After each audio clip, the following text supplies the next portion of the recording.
This new moon is helping establish a deeper level of nourishment and trust with our intuition. Hello and welcome to the All 12 Signs video series of the Cancer New Moon. My name's Chloe. I work with card divination, astrology, and as you just heard and as you can see, I channel multi-dimensional energies through my body. This brings in healing, attunement, and activation codes throughout the reading. For those of you who know your time of birth and know your natal chart, I recommend you check out the sign that falls in the first house first. This is called your rising sign, where your ascendant is. I read for all of the signs in terms of the astrology as if they're in the first house. So that will link in closest with that. However, it never invalidates you looking at any other part of your chart. Perhaps where your sun or your moon are, because they are always getting activated with every lunation. Whatever sign it is that you're tapping into, just look to where it falls in your natal chart. Look to the house that it's in and the themes of that house. You want to apply those themes as well as all the meaning you've got going on in that sign to the messages that come through. So as always, take what resonates, leave what doesn't, and it will be as if that sign has energetically moved to the first house. So the astrology for the rising sign will still link in. Okay, I am reading for Capricorn. So let us begin. Capricorn rising. How you doing, Capricorn? So I read for the rising signs. So if you don't have Capricorn in the first house, look to where it does fall in your natal chart. Look to the themes of that house and all the other meaning you've got going on in the sign of Capricorn, and you want to apply all of that to the messages that come through, because it will be as if that Capricorn energy from your natal chart has now moved to the first house energetically. So the astrology for the rising sign will still link in. You just got to add on your own natal chart meaning on top of it.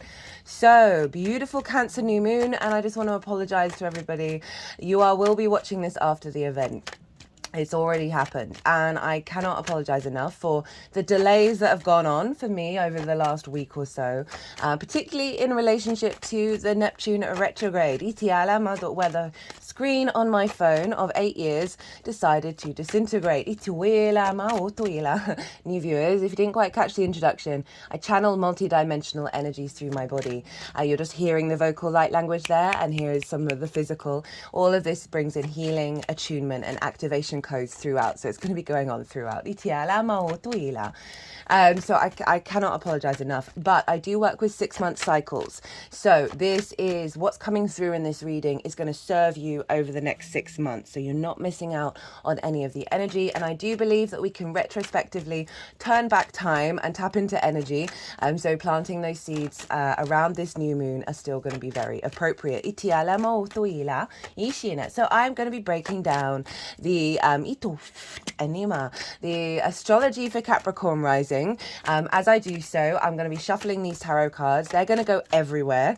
At the end of the astrology, the energies that I channel are going to move all the cards around. They're going to do some energy work, and then they're going to put the cards into the 3 piles.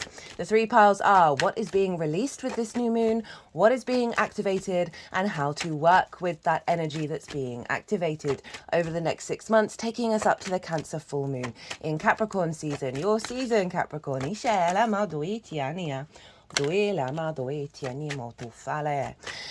So we have this beautiful new moon in the sign of Cancer. There's quite a lot going on with this lunation cycle. I've done a collective reading where I break it down in way more detail. I break down the astrology, and really tap into what the energy feels like. And so if you want a deeper dive on that, go check that out first. Come back here in relationship to how this shows up for your Capricorn area of your chart. So I expand on how all the celestial bodies are talking to each other. What does that feel like? The more you and give you a sort of a flavor for you to be able to tap into your own intuition about how to work with that and how that shows up. There's also some big astrological stuff aside from the formation of the new moon as well, which I talk about in a lot more detail. I will touch on those themes in these readings because I do appreciate not everybody's got the time to go and watch the collective reading, although lots of good stuff comes out in those, lots of channeled messages. The tarot reading, haven't had one like that since the Leo full moon this year, where there were very few cards. Regulars, you know that all the cards tend to come out in my readings, but there were very few cards, and they were very sort of synchronistic and mirroring one another. There was a very clear message with this, and it ties in with what I've been picking up on in regards to what's been going on with the lunation cycle. So I'm going to touch very briefly before I get into the rising sign energy, about why this particular lunation cycle is pretty significant. So since Aries season last year, when there were 2 new moons in Aries, I do apologize if there's blood coming out of my thumb at any point during this reading. I do apologize. I cut it while doing the washing up this morning. And what was I saying? Yeah, so since Aries season last year, when we had 2 new moons in the sign of Aries, we have since then, our new to full moons have been what's called in conjunct one another by aspect, rather than the traditional opposition. So an inconjunct energy isn't a traditional aspect. It can be a bit discombobulating, but it's incredibly inventive and maverick in its energy, because it's 6 energies. The 2 signs are made up of 6 energies that don't traditionally have core things in common with one another. Obviously everything has things in common, but with an inconjunct you just got to work a little harder. The way that I like to describe an inconjunct is herding cats. 6 very independent cats. So for example, we had the Gemini new moon and then the Capricorn full moon. Gemini is mutable air and yang in nature.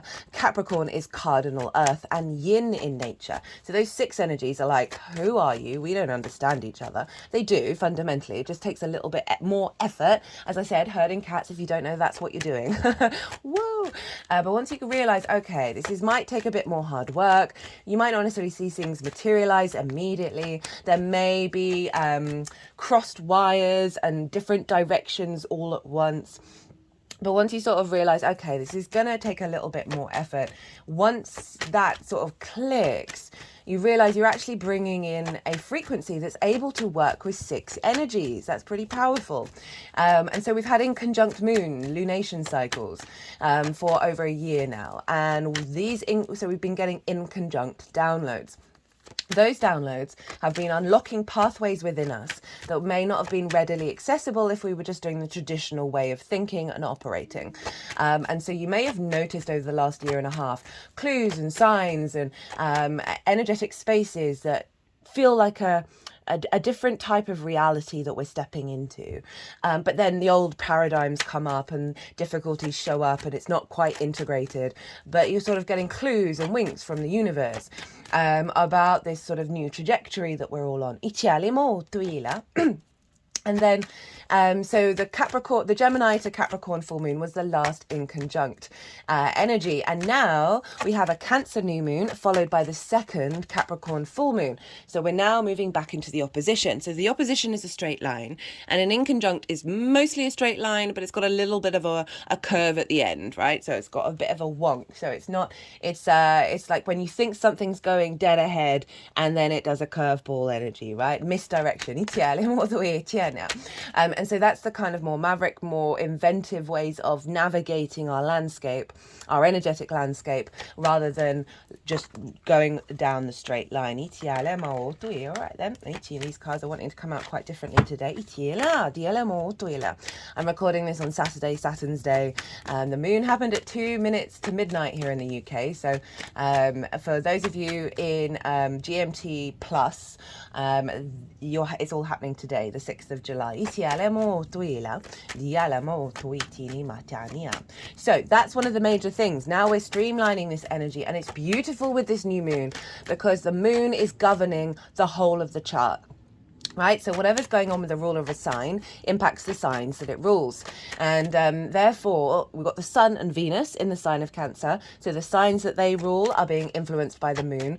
And therefore, all the planets in those signs are being influenced by the moon. The whole chart is all being pulled back to the moon, who's in her own realm. She's very powerful in the sign of Cancer. And what I really like about this, as the first lunation part of the lunation cycle, where we're going into the straight line streamline of the opposition. So now we're heading into streamlining those in conjunct downloads. the moon's in charge and in charge of the whole chart. So this new moon is holistically integrating the whole of your chart, and bringing it all into the sign of Cancer. The moon represents our intuition, our emotional body, the unconscious spaces. Where are our needs being met or not being met? How do we give and receive nourishment? And Cancer is very nurturing, very nourishing. It's often linked into the home and the mother, that sort of mothering energy, the support network, the care, but also in the emotions, right? And a heightened sensitivity. We're coming back home. And we're establishing a deeper level of trust and nourishment into our intuition, and that's backed up by the astrology. So that's one of the biggest things. The second thing is this is linked into the eclipse cycle. So Aries and Libra, Aries and Libra are where the eclipses are, and eclipses activate cycles, right? They're either full moons or new moons. So they are activating cycles, they're instigating things. So there's a sense of big new beginnings and big endings that then lead to new cycles, right? And now Cancer and Capricorn square that energy.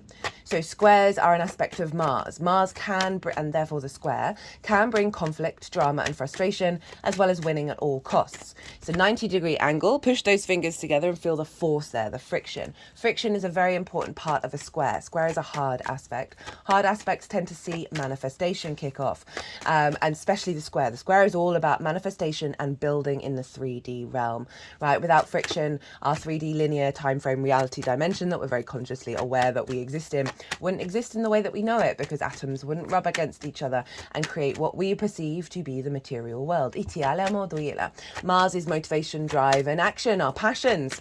So this is, since July last year, we had the Cancer and Capricorn area of our charts, and the transits through those signs have been activating the manifestation of what the eclipses have been instigating.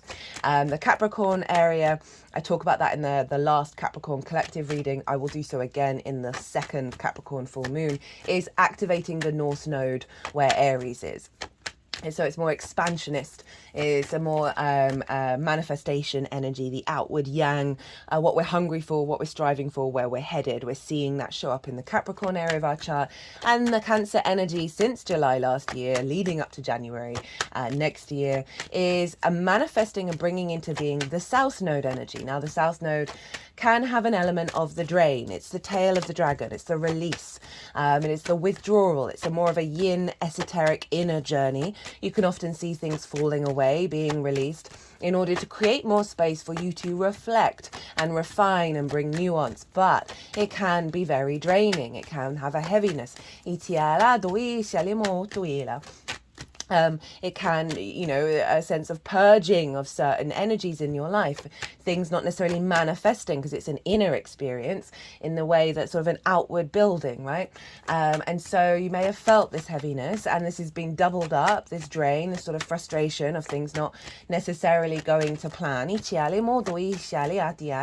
may have felt this, and obviously with all the stuff that's been going on in Cancer, and especially in the lead up to the new moon, across the board with all the readings, it's been showing that we are switching from the sort of the heaviness, the frustration, the things not being activated, the drain, to the nuance and the depths and the refinement. And the refinement that's coming in with this new moon and this new cycle of really elevating that South Node energy manifesting, because it's a very powerful inner spiritual awakening and a deeper refinement of wherever this falls in your chart. So Capricorn rising, where is this happening? Wherever Capricorn is in your chart, this is opposite your sign. So this is the opposition, eh? And so for Capricorn rising, this is over in your 7th house. Oppositions can highlight where things are out of balance. They can highlight where we need to come into unity, right? It's about respecting both sides of the same coin. You just had a full moon in your sign, Capricorn, and you're going to have another one. So you're getting a doubling down of a level of doubling up of a level of completion. And so now we've got the Cancer new moon over in your 7th house. The 7th house is the house of the other, opposite the house of the self, which is your Capricorn rising, of how you embody your sun or your moon in your actions and your deeds, your body, your character, your sense of self. Now, the house of the other is about one-to-one intimate relationships. This can be your relationship with source, business partners, one-to-one clients, your therapist, intimate friends, longer-term committed romantic relationships. Because the 7th house often is linked into contracts. Now, marriage is a contract. There's no getting around it.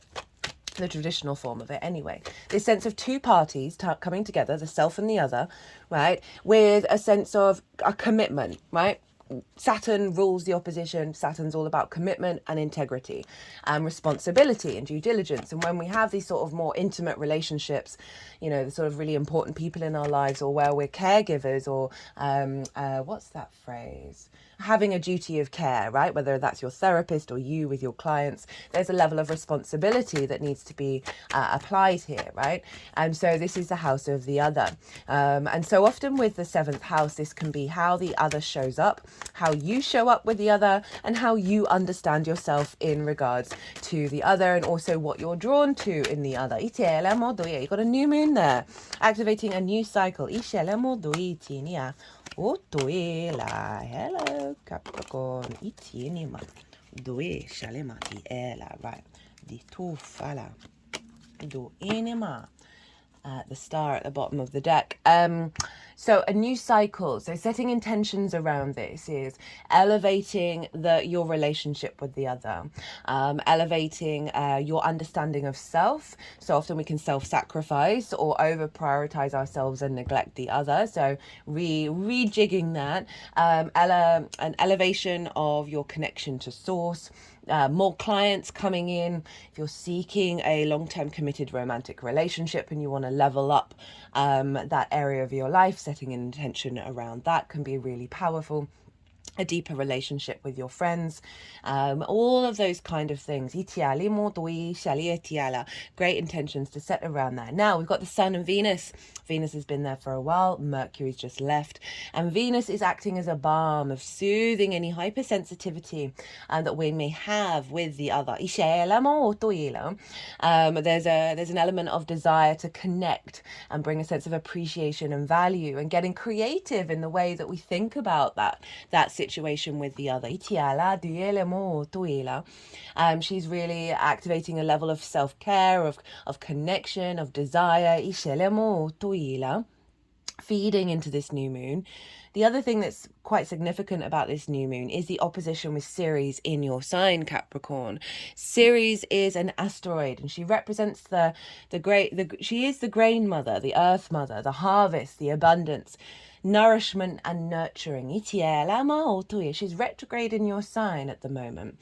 Now, this can see a restriction around that, around your understanding of yourself, maybe feeling you don't have all the resources that you need right now, that you're not feeling particularly abundant or feeling particularly nurturing. Those themes may come up, and all that's trying to do is get you to go deeper inside, deeper underground into the mountain, and realize that you have the resources that you need within you, even if you're feeling a bit flat at the moment and feeling a bit restricted.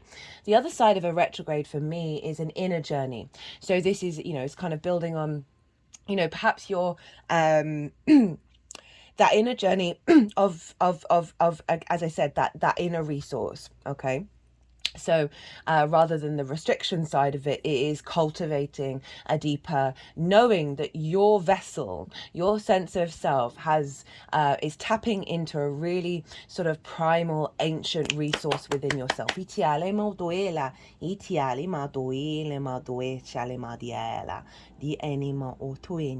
That you're actually finding a great bounty within your understanding of who you are, even if that might not be reflected with the other. So with that opposition, it can show up in that way. But what came through in the collective reading was, even if we feel like we're in the desert, right, that Ceres retrograde, the combination of these of this energy is acknowledging that we will always have water. We will always have water to quench our thirst within ourselves on an energetic level, and also our capacity that when we're in a framework of scarcity, And I don't mean energetically within yourself, but that can also apply. So say you're in a situation where things aren't necessarily manifesting in the way that you would like, that there's the capacity to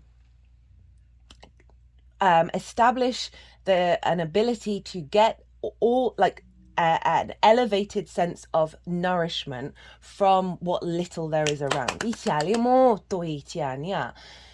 So that's a really, really powerful aspect of a balancing of self and other together.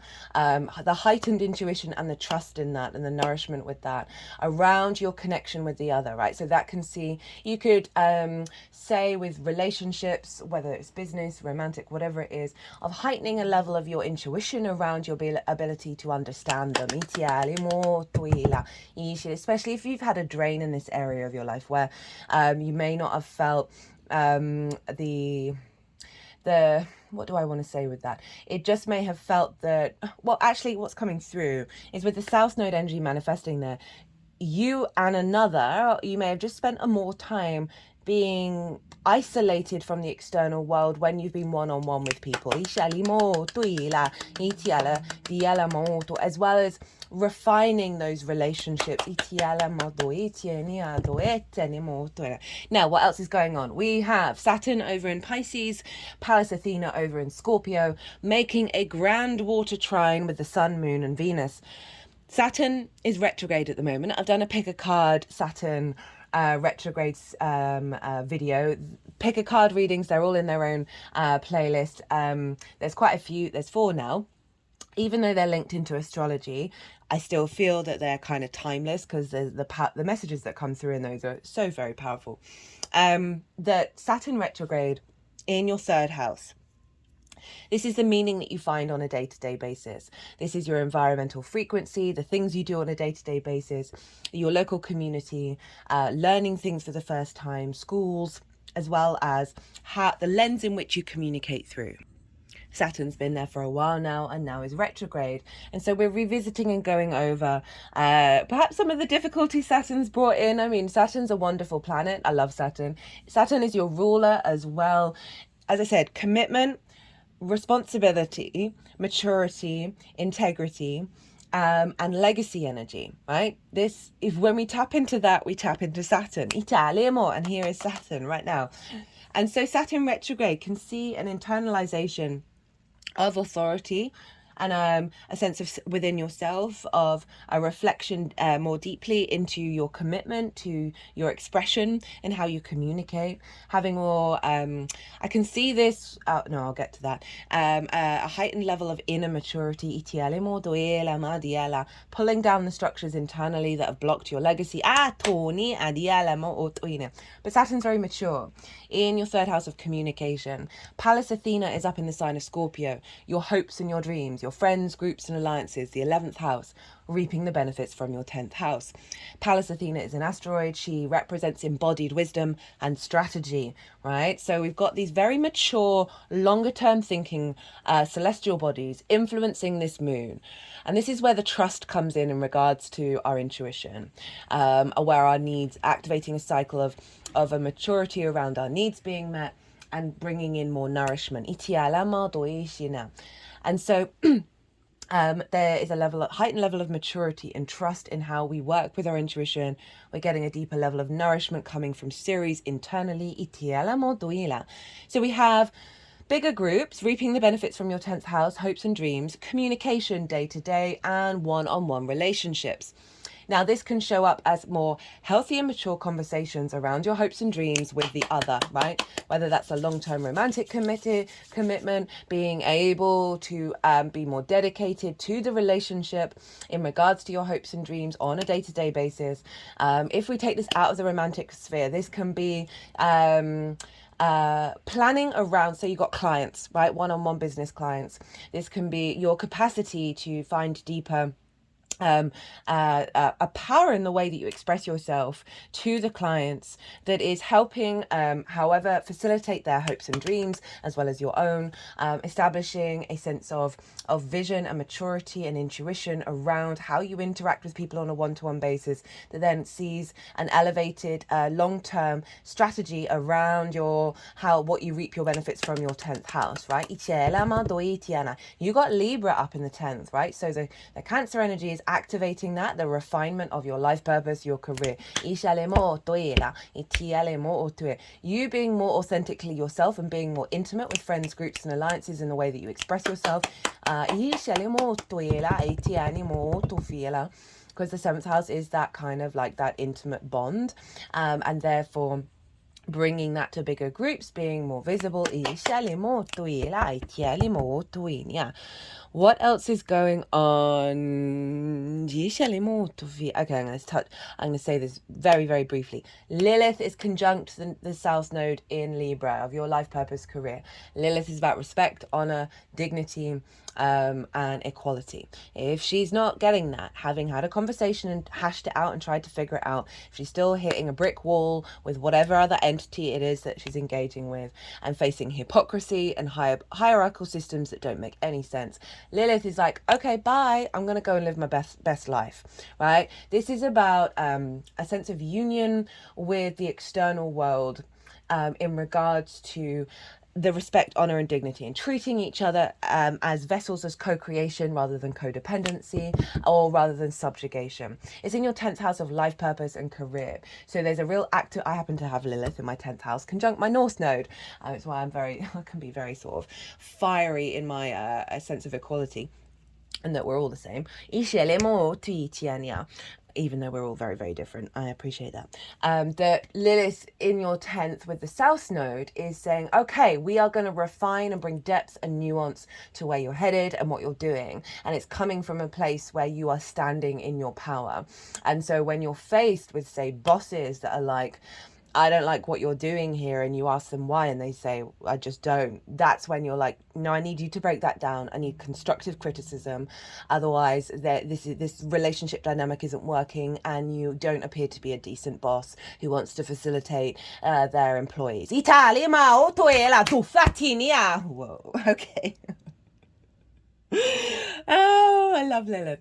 Lilith for me is the 2 of Cups, which you have here, even though this is actually Venus in Cancer, because they're eye to eye. This is like, I'm coming at you with love and respect, right? And we're going to treat each other justly. There's some other stuff going on. I talk about this in the collective reading. There's some beautiful energy with Venus, Mars, and Saturn. Mars is in Taurus, your 5th house of your creation energy, right?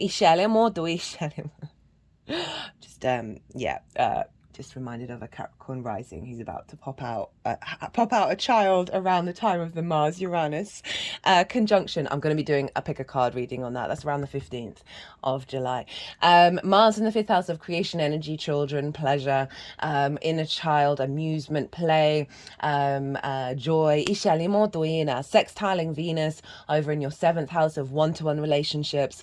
And Venus is trining Saturn. Mars is sextiling Saturn. These are all very harmonious aspects of a level of integrity and maturity and commitment to your day-to-day around the actions that you take from a place of creativity that's creating a sense of deeper connection and love, whether it's romantic or otherwise, with that 7th house. So beautiful. Right, all the cards are on deck. They came out quite quickly, and we are going, the energies that I work with, they are going to move everything around. They're going to do some energy work. They're going to put these cards into the 3 piles of what's being released, what's being activated, and how to work with the activation download. And they're going to put them into the 3 piles, and that's when I'm going to bring in the astrology the tarot into the astrology. I call you to soften my mind. I'm going to soften my mind. I call you to soften yours. Don't try and overthink it. You just had loads of information. Let it all settle into your unconscious, and then see what intuitive hits come up for you in regards. Some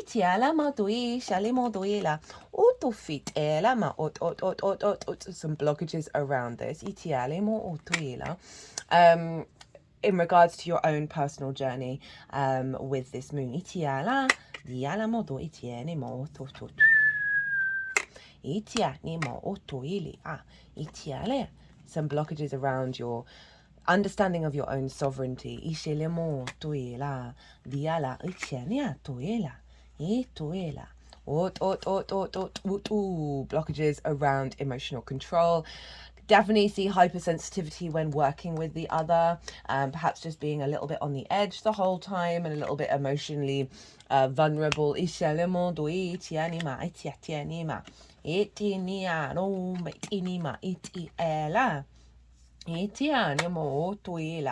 Not feeling like things maybe have perhaps been on the up, like a sense of a blockage around fate being in your favor.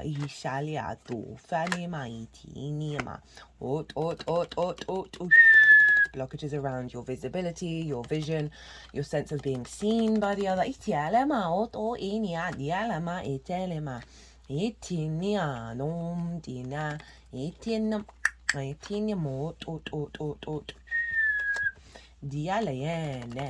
Dialama ot inia dinama doela maisha limo tuini etina atum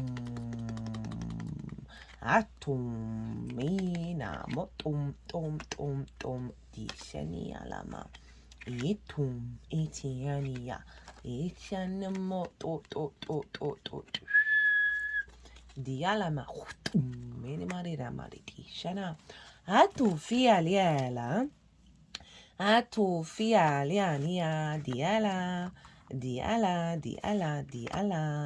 diale mo to finia eshale mo to toinia o toinia o to mitini do etiala ashale mo doina diala ma ot oinia ma doela diela etinima ela. Oh, I'm liking this reading. Liking it. Oto viela ma etieni atishala doela ma diela. Okay, interesting. Etieni ama otoma diela. Look at all those major arcanas, Capricorn. Not surprised. You're dealing with eclipse energy too. Ishelema doela. You are opposite this sign. That always tends to happen. Ishelema. Look at that. Wheel of Fortune, the Hierophant, the World, the Star. Magic. Aha! There's the Empress. 10 of Swords in reverse. Love it. Blockages around collaboration being cleared out. Okay, so let's crack on. What is being released with this new moon? We have the 5 of Cups, we have the 8 of Swords, the Sun in reverse, the Death card, hello Scorpio, 2 of Swords, 2 of Wands, 7 of Pentacles, and the Wheel of Fortune in reverse. So grief, the sense of heaviness. This is very appropriate for the Cancer energy operating. By the way, I forgot to mention, or I may have already said, I do apologize. This cycle with the Cancer area of your chart, you're not going to have it for another 18 or 19 years, right? So I know it may have been difficult. It may not have been. It all depends. It's all a sliding scale. Depends on your chart. Depends what's going on. It is setting you up for this 18 to 19 year cycle, right? Even if there are difficulties, trust that the South Node is doing some really wonderful work here. So 5 of Cups. Looking at the 3 of Cups, so perhaps not necessarily feeling the abundant energy, feeling really in your flow with the other. This may be reflecting on that which has been lost, or feeling, okay, well, there's an energy of sadness, there's an energy of grief about a particular formation of a relationship, or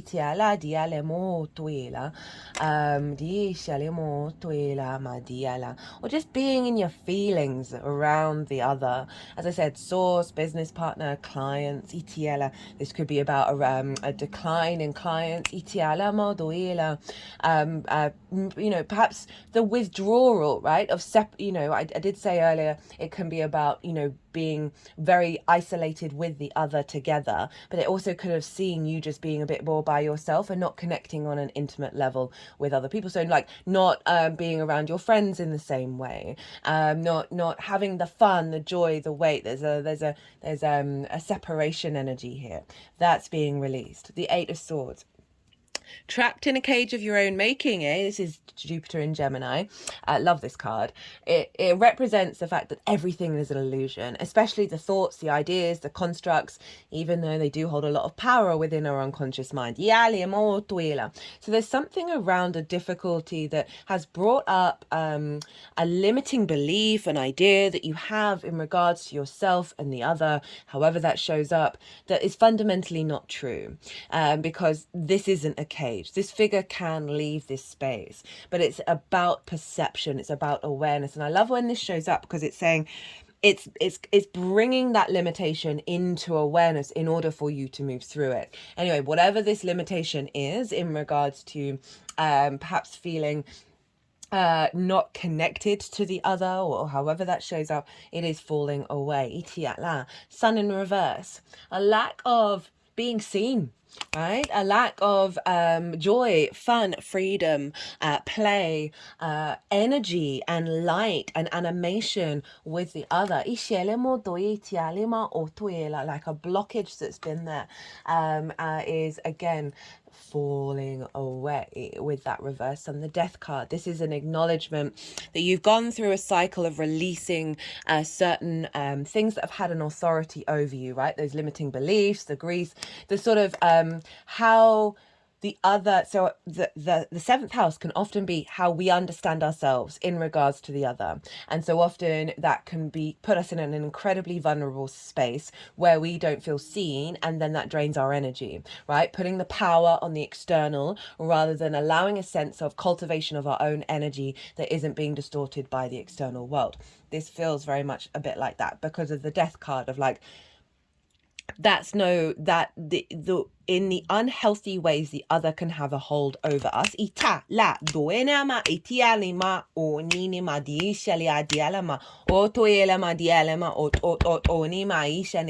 Death card showing up, right, is saying that you've understood the process of there are certain things that have had an authority within you that no longer serve you, right? This also might be about some relationships in your life where you're like, actually what's been going on since July and also since the full moon in Cancer, kind of in an awareness of like, okay, this actually, like, no matter what I do, this isn't working. And there's a process of grieving and letting go and transforming into a new cycle. Anyway, this is the Death card showing up here is saying, okay, this particular part of the cycle, you're moving on from that. And you've done the releasing, right? And now you're heading into a new frequency. We've got the Two of Swords and the Two of Wands. There's a similar nature to these. The Two of Swords is about arriving at a new landscape, right? This is the sort of the liminal spaces, the in-between worlds, which I talked about in terms of the inconjunct. There's an awareness of a part of yourself, a version of you that was always inherent within you that is slowly coming out of its shell. However, we've still got old parts and old energies that have been kicking up dust. And this figure is going into the inner space, being in a state of meditation, that inner journey, and allowing the process of the recalibration, right, of how you understand yourself now with everything that's been going on before we move forward into the new realm, into the new landscape. We've then got the Two of Wands. So this figure is standing in their power. They're observing the landscape. They're getting the lay of the land. It's about long-term manifestation. It's about, okay, I need to figure everything. I need to be in awareness of this new landscape from a place of how am I going to manifest with it moving forwards. It's long-term manifestation energy, right? But it's a bit restless because they kind of want to get out and do things. And there is an acknowledgement of the pause, right? Of of the slowing down, of being that, as I said, it's a yin esoteric experience that is manifesting here in the sign of Cancer, of an awareness of that sort of shutting down of a lot of avenues in order for you to really focus and condense and magnify the power of what that other means to you and how you're reflected within it.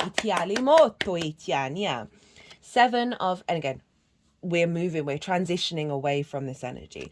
Seven of Pentacles, very sort of similar energy, because this is all about, okay, right, now I'm going to plant seeds. With the awareness of the new landscape that we're bringing in, I'm going to plant seeds, and then we got to tend to them on a day-to-day basis. But there is also, so there's a duty, there's a diligence here of like, okay, I'm in awareness that I am shifting time frames. I'm shifting timelines in this sort of very liminal limbo space. But again, a restlessness of like, why haven't they manifested yet? Why haven't they grown yet? But I love this card showing up for you because it is saying, you know, that things are going to take their time, right? That it's almost like you've sidestepped a bit the frustration around what a lot of the other readings have had in regards to the things not manifesting in this area or advancing and expanding in the way that you'd like, right? That's showing up as like, okay, I appreciate this is what's going on and I'm tending to it. We've got the Wheel of Fortune in reverse. So the Wheel of Fortune upright is saying fate's in your favor. Things are shifting. This is Jupiterian energy, right? The wheel is on the up. In reverse, there's sort of a blockage around being able to understand that actually things do change. Even though I was just saying that. But so with this sort of devotion, there's still an underlying current of that reality of like, you are not moving. The wheel isn't moving. There's still this sort of this so we can be very much aware of the shifts and the changes and the transitions, and there's still a part of us that's fundamentally can be like, I'm stuck in the pit, and the pit's never going to change. My reality's never going to change. It's always going to be the same cycles over and over and over again. It's fixed, right? Rather than moving. So I know I'm sort of, welcome to the paradoxes of the universe. We're multifaceted, multidimensional beings. We can hold space for many different things all at once, right? That sort of underlying current, right? Of like, this is it, is it? So that's what's being released. What's being activated? The Chariot. This is Cancer's card.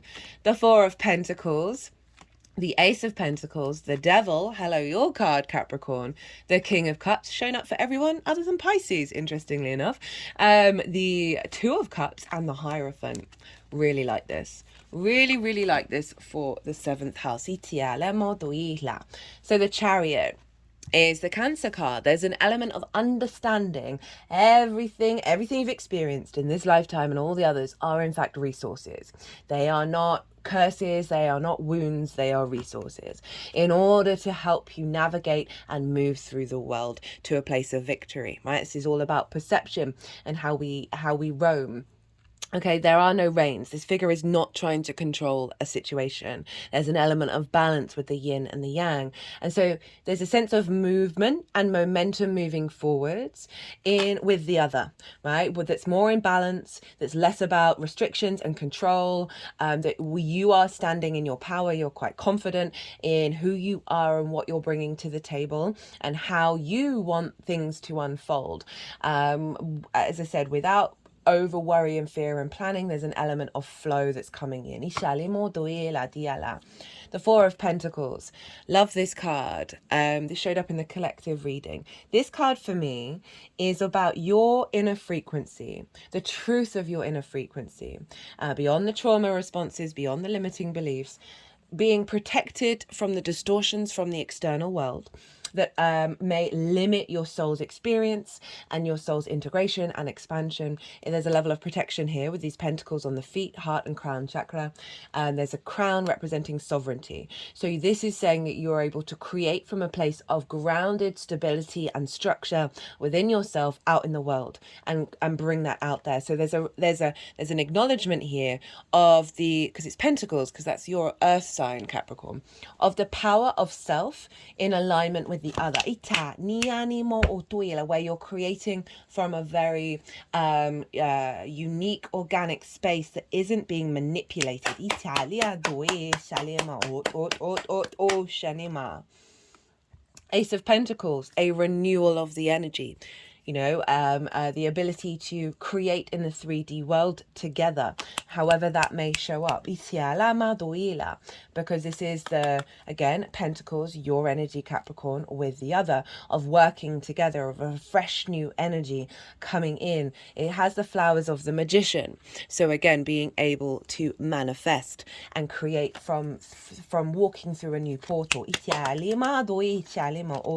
This can see in terms of a new relationship coming in, whether that's with clients, a deeper friendship, a romantic relationship, a renewal in your relationships that you already have, can show up in many different ways. And then we have your energy, Capricorn, right? This is before the devil was Pan.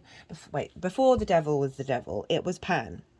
It was the masculine fertility energy of all the earth traditions, right? The horned god. And, you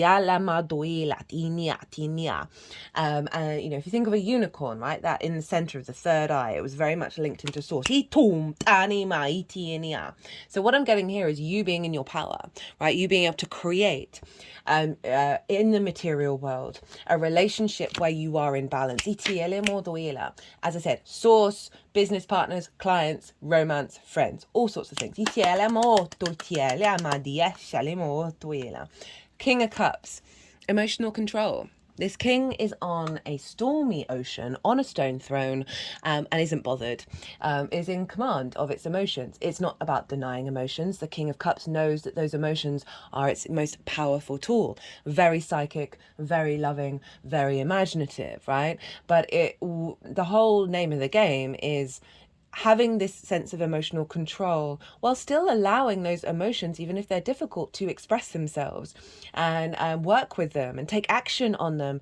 You know, this is a very phenomenal card, as I said, shown up for everybody aside from Pisces. Maybe Pisces didn't need it. That there is overall a real sense of, this is the maturity, the trust in acting on our intuition. It can be representing another person. I very rarely tap into court cards in that way because I like to focus on your energy. But overall, a heightened level of emotional intelligence, maturity, and activation, right? All that water sign being activated with the way that we communicate, the way that we take action on a day-to-day that's in alignment with the hopes and dreams. You being seen in a very mature, emotional way, very intuitive. Two of Cups in the Hierophant.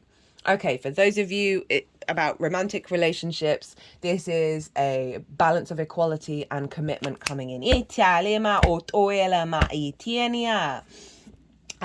This is also just overall healthier co-creating relationship dynamics, right? You know, all that stuff I talked about, Lilith. This is what this card is. There's a sense of deep healing, of integration of the self, of masculine, feminine, and spirit all together. That can be your relationship with Source and being able to communicate better with Source.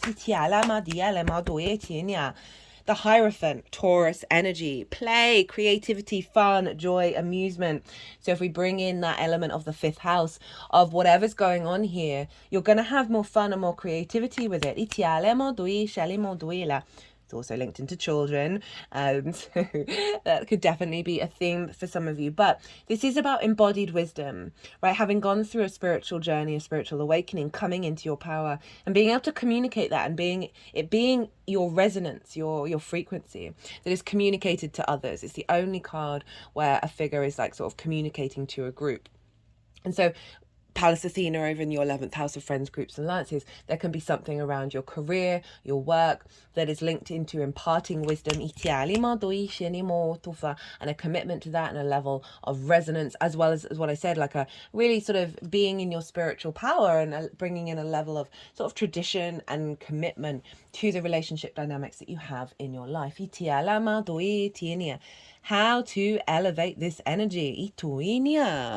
We have the Emperor, the King of Swords, the King of Wands, the Knight of Pentacles, the Knight of Cups, and the World. So we've got two major arcana at the beginning and at the end. Two kings, two knights. You had two twos, didn't you? 3 2s. Okay, so we're breaking that. Breaking that double up. What else do we have here? Yeah, I think that was it. Yeah, three 2s, 2 knights, 2 kings. I love it when that happens. It's just a little wink from the universe, isn't it? Of balance coming in. And 3 is the magic number. Ituela. So the emperor, standing in your sovereignty, right? Knowing your own divinity, knowing that you have to be authentic to yourself when you're with others if you want that relationship to come back in that way. To not sacrifice your authority, right? Not fall into sort of distortions around prioritizing the other. It is about balance. It really is. And this is Aries. This is your 4th house of your roots and your foundations. So there's something about doing things in private that is going to influence this, and you being autonomous in your nature when you're doing so.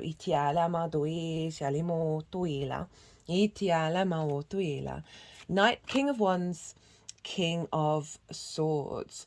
This is very you in your power. You've got 3 kings of Orient. Always want to say that every time. With the Emperor, right? This is a very clear message. Interestingly, Aquarius had a similar one yesterday, of your sovereignty and your capacity to act on your passions, your vision, without it being diminished. This isn't about banishing the other.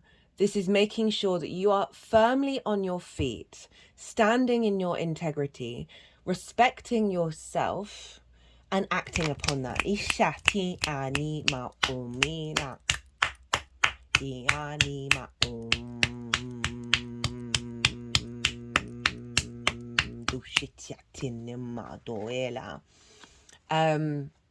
So King of Swords, King of Wands, of how to amplify this.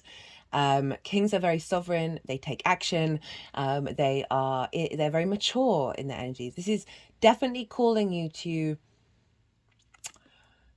think more long term in the actions and the needs that you have, right? And the actions that you take and the needs that are truly important to you, rather than sort of sharp, quick impulse responses of sensitivity. This is saying the key to unlocking this fully and really amplifying it is knowing your own power in any situation. We have the Knight of Pentacles, Knight of Cups.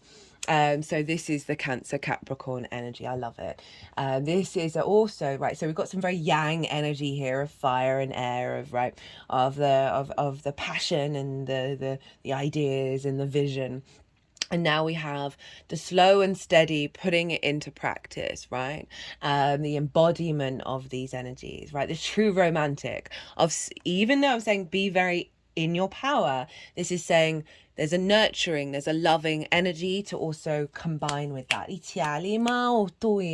To see love, right? To follow love, follow your intuition, to know that this expanding is going to take sort of daily action, and there's a slowness to it. So standing in your power and embodying the yin receptivity of what's coming back towards you. It's not necessarily about having any expectations or assumptions, but certainly just giving yourself the space to be in your power from a very loving space.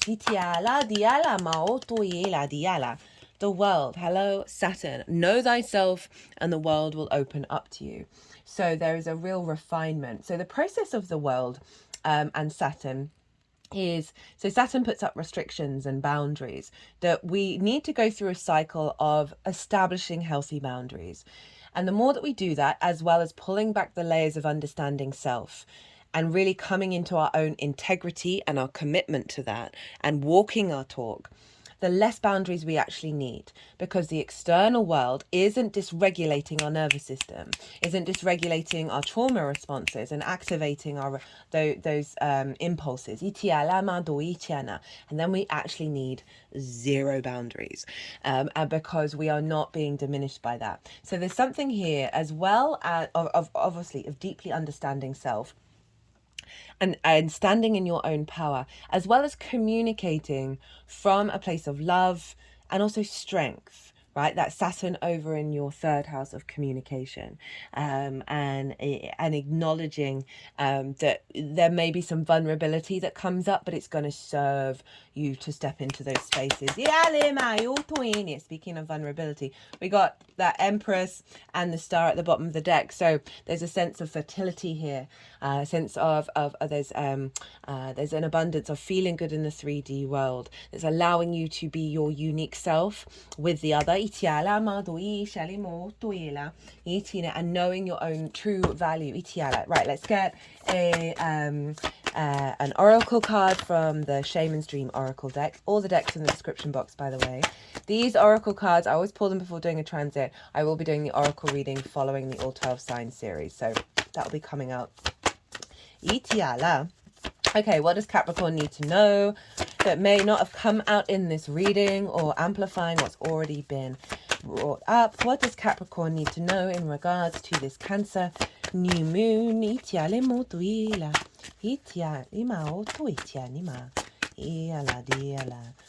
What does the lovely Capricorn need to know? I'm not surprised this is shown up for you, because of this, how the North Node is activating in your sign. The Watchers, transpersonal. I've never had this card before. I have no idea what it's about to say. Watchers. Serendipity, the observer, witness, transpersonal. When Watchers appear, it is an invitation to stop doing. Pause, get off the treadmill and take a deep breath. Find the witness within, the one who can observe the fire and fury happening around you, but is not caught in any of the drama. The time is right to step back. If you have a thought or opinion, keep it to yourself. If you have feelings that need to be expressed, do it in the shower. Do not engage with the action happening around you. Simply observe. Watchers show up to direct your attention to the horizon and away from the anthill in front of you. So it's more the long-term thinking, right? Of not getting caught up in the hypersensitivity. Others might think you are simply doing nothing. It very much feels like that Knight of Pentacles. But let them know that you are helping the sun. Interesting. Others might think you are simply doing nothing, but let them know that you are helping the sun to set in the evening sky. There are bigger things to attend to. You have spent such a long time trying to correct the course of events and the actions of others. Let it be for a short while, as you become the observer rather than the doer. The Watchers invite you to break free from the linear, causal pace of the petty day-to-day. Rise to divine coincidence, to serendipity, and notice how the act of seeing the heart of the matter produces results. Things happen without you doing anything. Creation unfolds in its own mysterious way, requiring only a sacred witness. Okay, so that's wanting to go there. I am feeling called. To pull another card for you, Capricorn. I really like that, of the sort of grounded, very yin energy of observing how things are going to unfold, and staying that, that feels like the sovereign nature of Aries, of the Emperor, of the Kings, of being in your power and not trying to control the external. It is about what is right for you in that moment, the actions that you take for your sovereignty.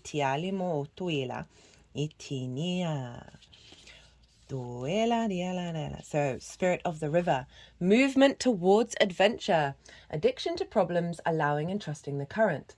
The Spirit of the River invites you to step into flow, to stop swimming against or avoiding the current. Allow the waters to carry you downstream, away from the eddies and the whirlpools. It's time to heed the call of a new adventure waiting for you. Stop working on the problem for a while. The issue is not what it seems. It's your addiction to fixing what has gone bad that is consuming so much of your time. Work to create to a greater good, and the bad will resolve itself on its own. There is nothing that you can accomplish with more efforting, as the situation in your life right now are subject to forces beyond your control. Recognize this, step back, and trust the flow.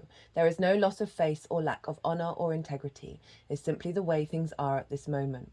When this card appears, it's time to say yes to the next leg of your journey. Your life is like a river. We've got the river card here, by the way. Inevitably and exorbitantly flowing towards the sea, which is your divine destination.